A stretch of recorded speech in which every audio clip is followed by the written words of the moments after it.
I get to see who we really are as a country. And people are good, and they love each other, and they don't judge, and they care.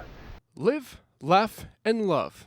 This is the only way that Steve Hartman has ever known. Now at CBS, hosting the acclaimed series On the Road, Hartman had the chance to return to his hometown. 35 years removed from graduating at Bowling Green State University, Hartman started his television career at WTOL as an intern, something he says was the gateway to his storied career.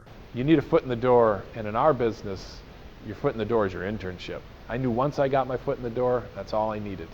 And it was true. And I'll never forget getting the phone call saying that I had an internship at WTOL TV in Toledo, Ohio. I hung up the phone and I said something out loud, even though I was there by myself. I might have said something like, "You're in." But the road to CBS was a circuitous one that included stops at local TV stations in New York, Los Angeles, and Minneapolis. And it did feel like I paid a lot of dues. But in hindsight, those dues-paying moments, those dues-paying jobs, those dues-paying assignments, that's the fun part. This past Friday, the veteran reporter returned to his home TV station, partaking in a Q&A session. Hours later at the Valentine Theatre, Hartman would speak to a sold-out crowd, reminiscing on some of his most memorable moments. One of my favorite stories was right here in Toledo.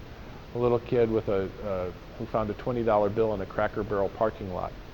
He'd lost his dad in Iraq in the war, and he saw an airman walk into the Cracker Barrel and decided he was going to pay it forward and give the airman the $20 bill, along with a little post-it note explaining what he was doing. The Toledo native has covered countless stories throughout his professional career, and in all of them, he has found one common thread.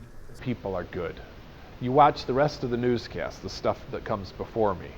There's a lot of anger and fear and frustration and animosity. And that's fine, that's what news is. News is things that don't happen every day. Otherwise they wouldn't be news. But it's not a reflection of who we are as a country. Over his career, Hartman would also work on another series called Everybody Has a Story, in which he would throw a dart at a map and see where it would land. That would lead him to his next idea. But it's this story, the one about a man who grew up right here in Toledo, Ohio, that has all generations inspired for years to come. For UT10 News, I'm Isaac Petkac.